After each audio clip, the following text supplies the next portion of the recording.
Break the Cycle with DSD, episode number 23. Today's episode is brought to you by HypnosisDownloads.com. Hypnosis Downloads offers over 1,000 self-hypnosis MP3 audio files in areas that help with social anxiety, relationships, self-confidence, and more. You can learn more about them and support the channel by visiting www.dadsurvivingdivorce.com/hypnosis. The information in this show is my opinion and for informational and educational purposes only. Please consult a medical or psychological professional before making any changes that could affect your mental health. All right, guys, welcome back to the show. This is going to be a podcast that's just me, no guest this week, but I wanted to cover a couple of things, and I thought maybe I could use this platform or this particular show to do that. The first thing I want to talk about is a couple of interesting things that have happened to me over the last week. Another thing that's happening, if you're listening to this on Monday, another interesting part is YouTube Spaces Los Angeles. If you're not aware, YouTube offers different spaces around the world. In California, there happens to be one in Los Angeles. There's, I think, maybe 10 more across the country. Not the country, the world, actually. I don't remember all the locations are. But it's a service that is offered to YouTubers who have 10,000 or more subscribers. So I'm just at the bottom level of that, and that gives you some interesting perks, which includes the ability to record and utilize their space to film productions.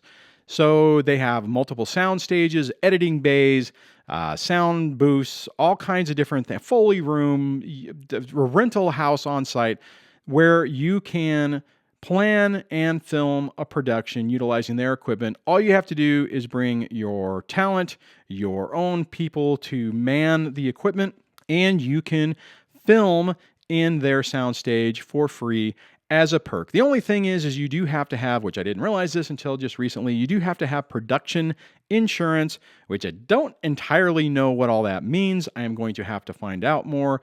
This coming up week, they said they are going to send me the master user agreement that I will have to sign that will then actually unlock the space and allow me to go down there. Now, on an interesting note, one of the other things they do at YouTube Spaces, where you don't necessarily have to be, have the space unlocked, is training courses and different seminars and different events. I did sign up for an event that's happening on Monday, which is probably the day you're listening to this potentially, where they are doing a production fundamentals course, where in theory, if I understand the syllabus correctly, it is teaching you how to use their camera equipment, their lighting equipment, how to light a scene, and how to basically do all that stuff that would be required for production. Now, they do have a bunch of interesting cameras you can use. I think they go from mirrorless cameras to bigger Canon C300 type cameras, all the way up to RED cameras. I'm not sure if I'm going to use any of that, but that stuff is available, which is really interesting. So the idea behind it being, for me, how I think that this might help is if I do a collaboration with another YouTuber. Let's say, for instance, I was going to do a collaboration with John Steinbeck from Brainwashing Children. I could schedule the space. He could come into California, into Los Angeles. We could meet up there, and for a few hours, we could film some episodes, as a podcast, or anything that we could use that has to be published on the YouTube platform. And what a tremendous opportunity. I'm really kind of excited about it. I'm not entirely sure how this whole thing is going to work. I have to go through the next phase of this to be able to do that. And it seems like it could be pretty interesting. And I don't know. We'll see. Maybe we'll see what happens. So looking forward to that. It's kind of neat to get to the point where some of these other things within the YouTube system or ecosystem get unlocked, and I'm able to utilize them and maybe make better content or more interesting content. I don't know. We'll have to see. Bear with me on it. Now, I realize that this isn't really something that is typical for this channel, and you may be thinking, what in the world are you talking about, Duane? How is this relevant to the DSD channel, to breaking the cycle, and all that stuff? It's more just a gee whiz, something I just want to share with you because I think it's exciting, and I thought you might be interested, and something to look forward to. So I don't know.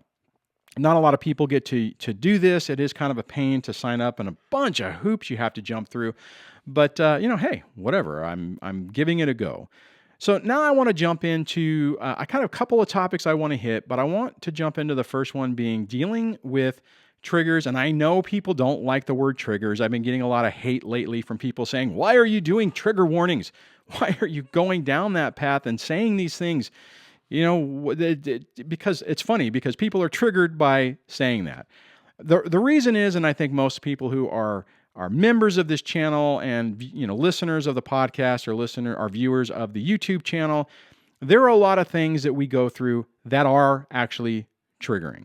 And I wanted to discuss an issue that this is about the only way that it affects me. Now, before I jump into that, I will say that as things progress, or as things start, that's probably a better way to say this. As things start, there are things that are going to get under your skin early on. And it'll include things as seeing their car, hearing the music that might relate to it, movies, locations, all kinds of different things that can bring back those past memories. But as you heal from this, the impact of those other external things begin to minimize.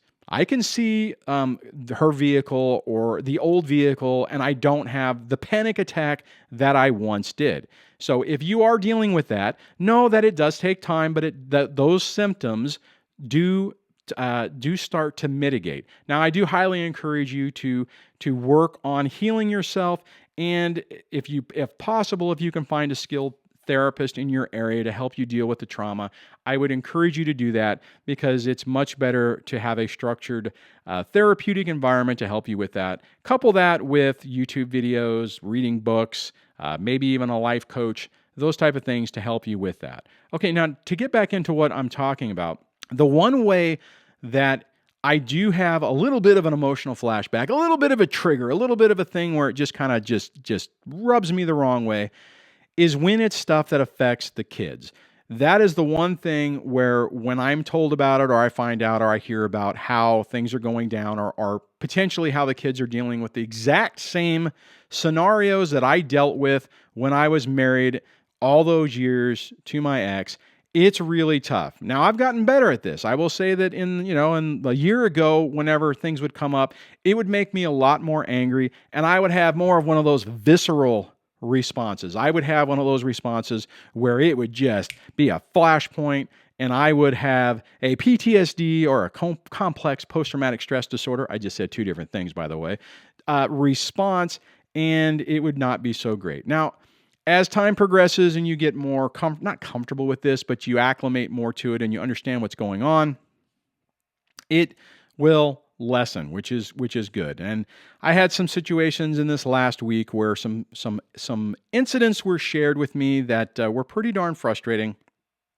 It's really tough to see your kids go through certain things and really not have a lot of ways to help them, and to see that your children are going through a lot of the same things that you probably went through throughout your relationship with your toxic, narcissistic, undiagnosed, by the way, ex.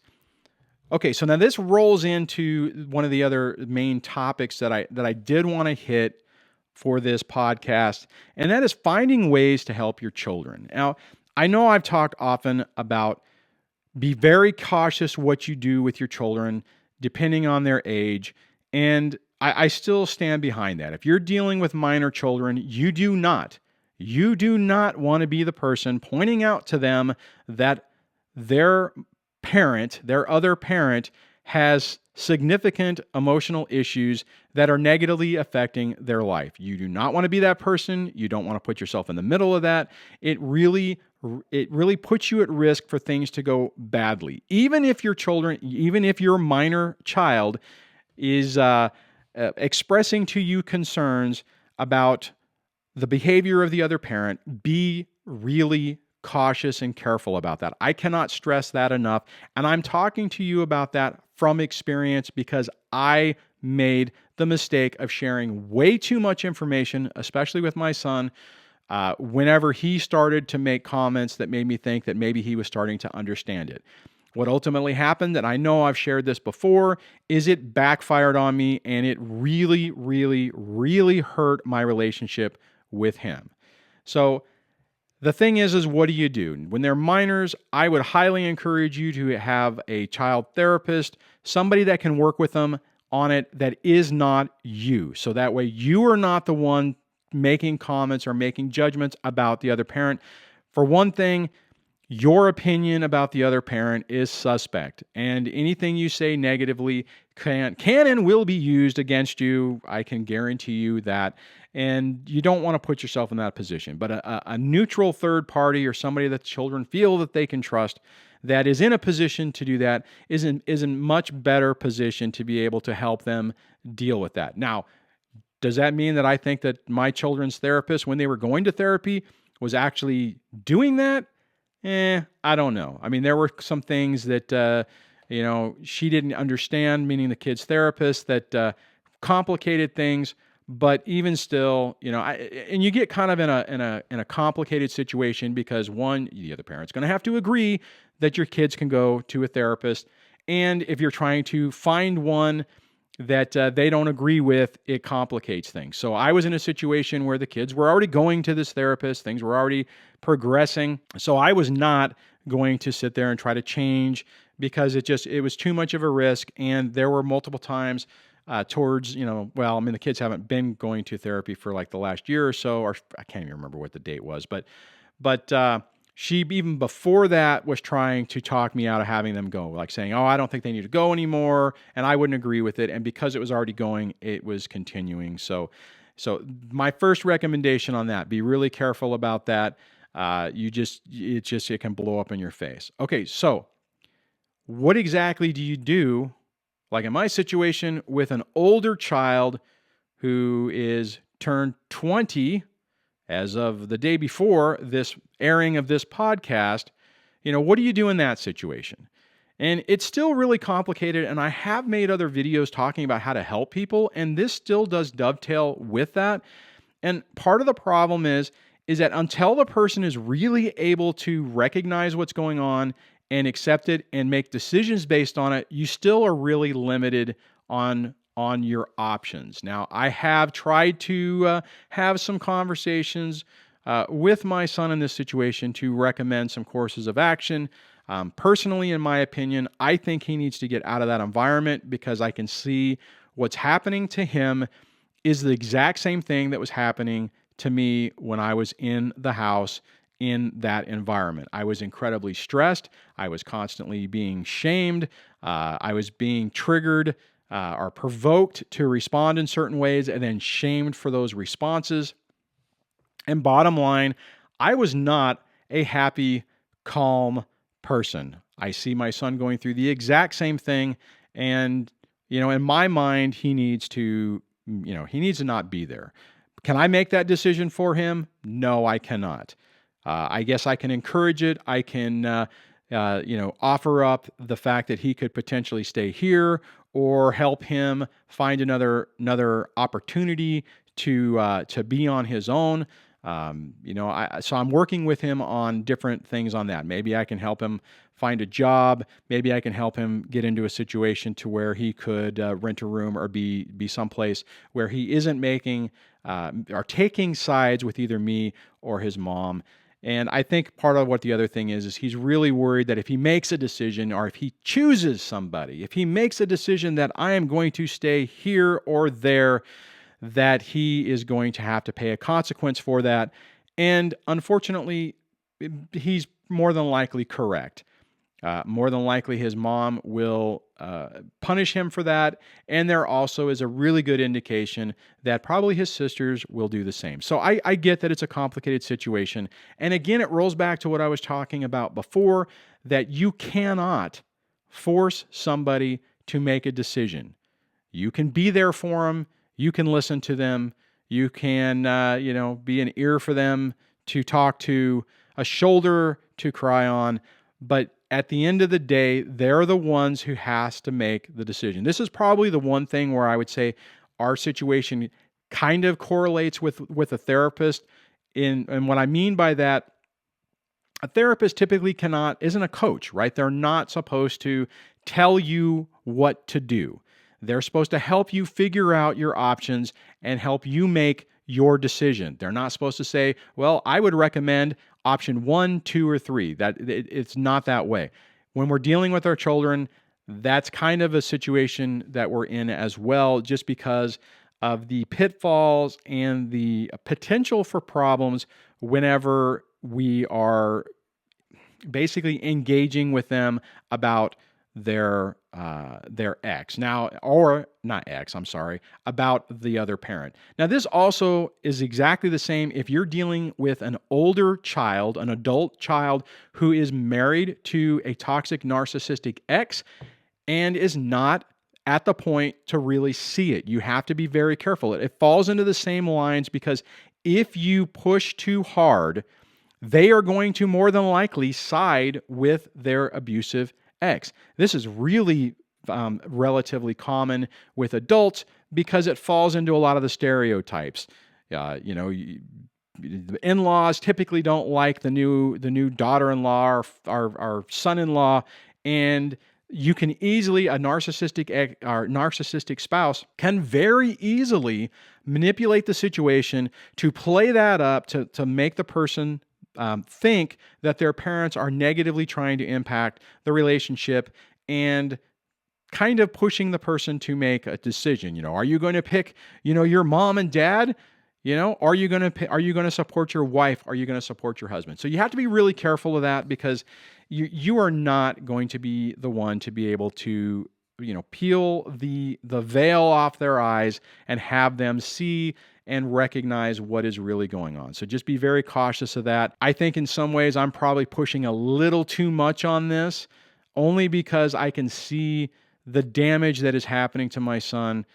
He has started back up with therapy because he's dealing with some significant issues. Hopefully that will help, and hopefully he will be able to make a decision that's good for him. But I feel for anyone who's going through this, because watching your kids go through pain and not being able to fix it for them or to get them to do what they need to do is really tough. And I will also say that whenever you see an epiphany that they have, and then they're back with the other person and they are reprogrammed and forget everything that they think they saw, and they come back and they're like, well, it's not that bad. I blew it out of proportion. Here's the thing. It's all the same stuff that we did when we were with the person.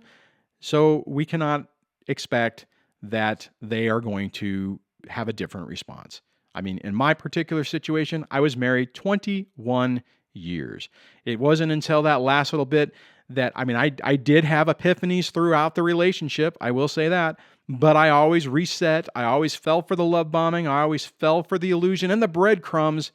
So how in the world can I sit there and feel that my own son, who is trying to reconcile what's happening with one of his parents, to have, to be able to have this realization much easier or sooner? It's just not realistic. So that's something that you need to really think about. And I feel sorry for anybody, and I feel for anybody who's dealing with this, because it's really, really tough, and it's gut-wrenching to watch. So this brings me down to the last topic I want to hit for this, and this is keeping things simple and don't complicate your life.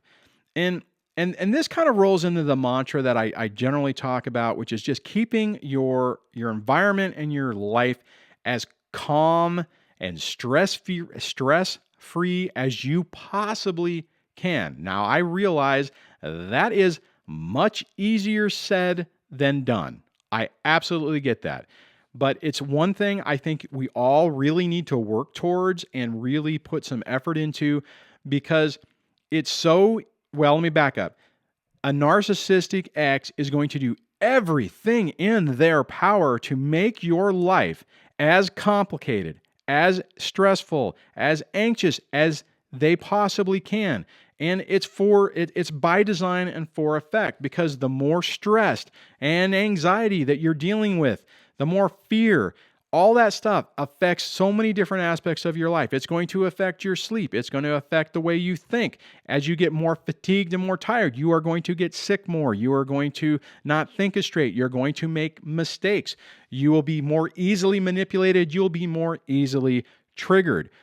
Taking an active step to try to keep things as calm and stable as you possibly can mitigate those provocations and attacks as much as you possibly can. And what happens is as you start implementing this in your life, as you start doing things to simplify things, to cut out the stress, to cut out the toxic people, to surround yourself in an environment that is calm and stable and peaceful, it builds on itself. It takes some time, but as you do it, it's going to get easier and easier to basically keep doing that. And what happens is then as these things happen, you're in a much better space to deal with it. Now, there are other external influences that can cause problems. One of the things that I have that is an issue for me is I don't sleep very well. It's one of those things that, it's probably sleep apnea, or God only knows. Maybe it's the diabetes. Who knows? But as a result of whatever, I don't necessarily sleep really well. So I'm often fatigued. And when that gets worse, it creates more problems for me.